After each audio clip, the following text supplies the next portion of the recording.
Hi, you're watching Floyd Steinberg's YouTube channel. Winter is coming to the Northern Hemisphere once again, and in a good tradition, hardware synthesizer fans all over the world are gathering to create warm sounds beside the fireside to fight the cold. This video is in response to the viewer question if it's possible to create so-called warm sounds on an FM synthesizer like the Reface DX here. And I'm always happy to help, so let's go.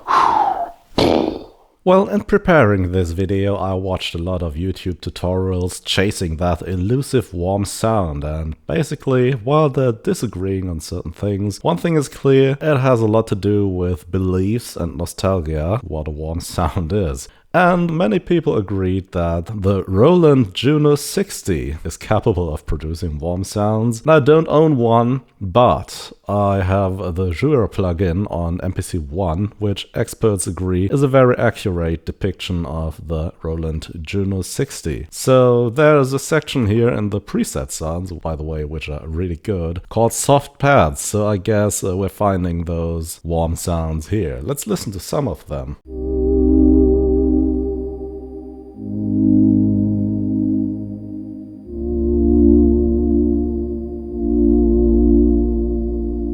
Warm sounds have that nice cozy bass, and they generally lack those higher frequencies which are perceived to be harsh and sharp. So if you look at the filter settings on your synthesizer, warm sounds will have their low pass filter set to the lower third. In this example, it's all the way down to 0 and only modified by the envelope, which you can see here. Let's listen to some more examples before we try to recreate that on the Reface DX.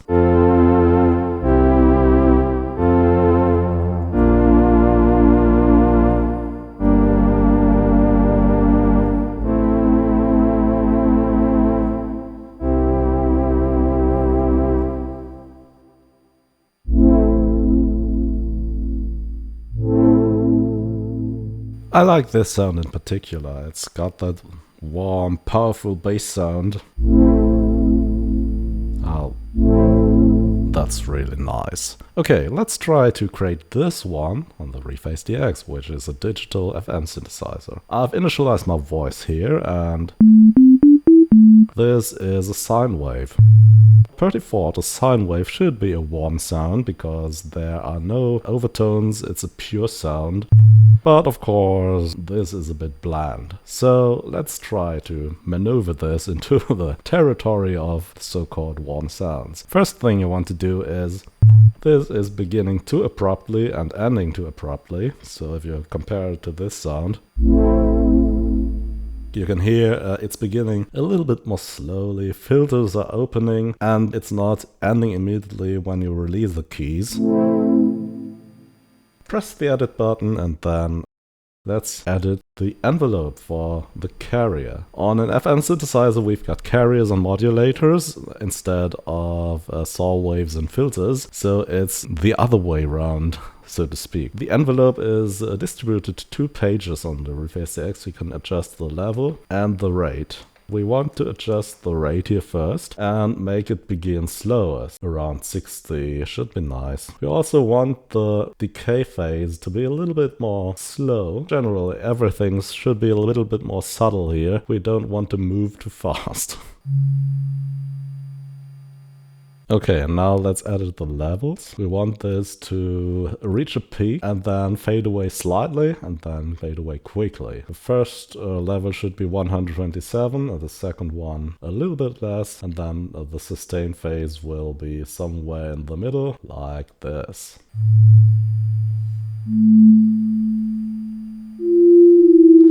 By making the envelopes a little bit softer, you already took away some of the edges of this digital sound. Let's edit the algorithm. So on the Juno, or its emulator here, we have a bunch of saw waves, which is then processed by a low-pass filter, which is cutting away the higher frequencies. We can't do that on the Reface DX, obviously, it has no filter. What we want to do instead is we're beginning with saw waves, and by the algorithm, with its carriers and modulators, modulators, we're slowly distorting the sine waves into other wave shapes which are adding slightly more overtones over time and then fade away quickly. We want a little bit of that distortion, and we also want to be able to introduce detuned frequencies into our sound. So we're searching for an algorithm which offers us two branches, so we can detune the modulators a little bit, so our sound is not that pristine, but a little bit imperfect, okay? I found algorithm number 7 the perfect match for this. We have two carriers here, and they're modulated by two operators here, so we can slightly detune these to have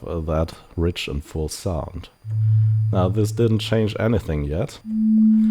But the next thing we want to take a look at is the feedback. So on the Reface DX, you can change the feedback of each operator, and feedback will slowly transform the sound from sine wave to saw wave or to square wave. I will show this here. So we're beginning with pure sine wave.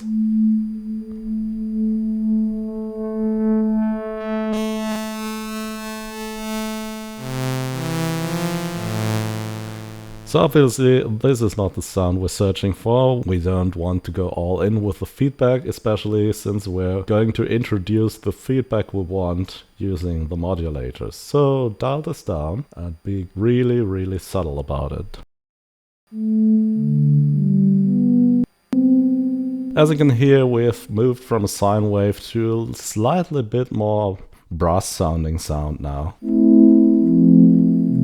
But it's still very mellow. Okay, now next thing we want to do is to bring up the levels of the modulators. So press the level button. What you want to do here is to define the maximum amount of distortion the modulators can exert on the carrier. What you're going to hear now is the biggest amount of harshness the sound can reach. Okay, let's listen to this. The telltale signs of FM there in the end of the sound when I release the keys.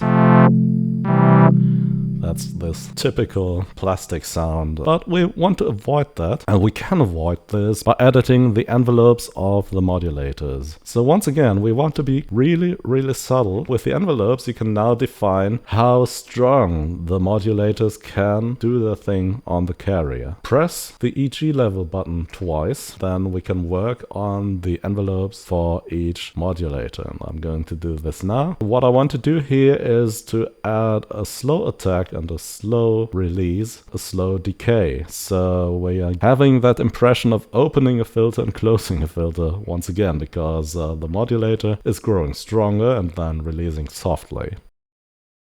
Now I'm going to edit the rates, which is time the envelope takes to reach its counterpoints. Okay, so what I've done here is editing the envelope so the modulators attack slowly, reach the peak on different times. So you can see this, everyone has its own assignment to peak. And then they're also having slightly different decay, sustain and release phases. Now we've reached this sound. This is still a little bit harsh compared to that nice Juno sound. So next thing we want to do is to introduce some velocity sensitivity on the modulators. And on the Reface DX you can do that with these buttons up here. And we want the third and fourth operator to be velocity sensitive. And now we're here.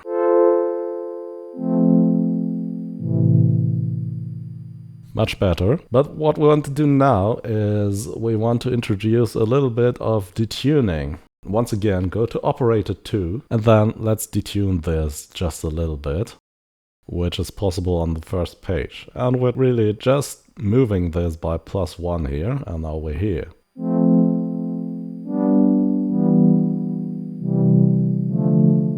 We're almost there. Now we want to use an LFO to introduce some modulation over time. Go to the LFO page. We're going to use a little bit of pitch modulation and amplitude modulation. So let's edit the amplitude modulation first.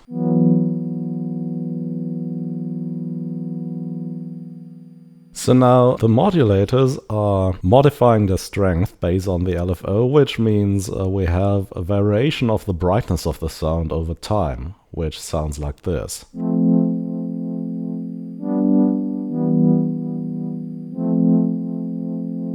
On the Reface DX, there's one final trick you should know about. On the effects page, there is an amp simulator or distortion effect. Choose that and set the drive to 0. You can adjust the tone of your sound. It's a hidden EQ. This also is introducing a little bit of grit here, which I like. And the last step is to add the chorus. We don't have that nice Juno chorus on the Reface DX, but it's fairly good. So increase the depth and adjust the rate to your liking.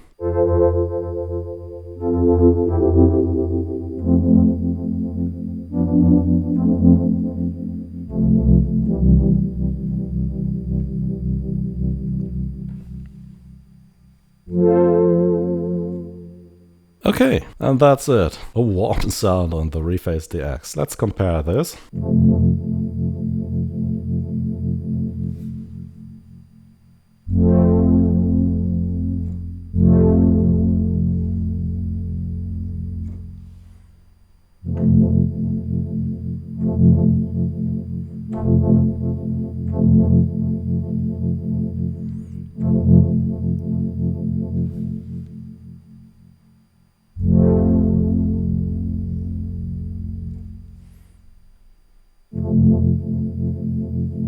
As you can see, that filter nuance is missing a little bit on the Reface DX.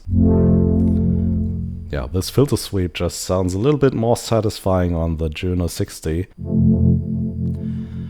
But then again, I've spent only 10 minutes on trying to recreate this. If you fiddle around with those parameters just a little bit more, you might be able to get even closer.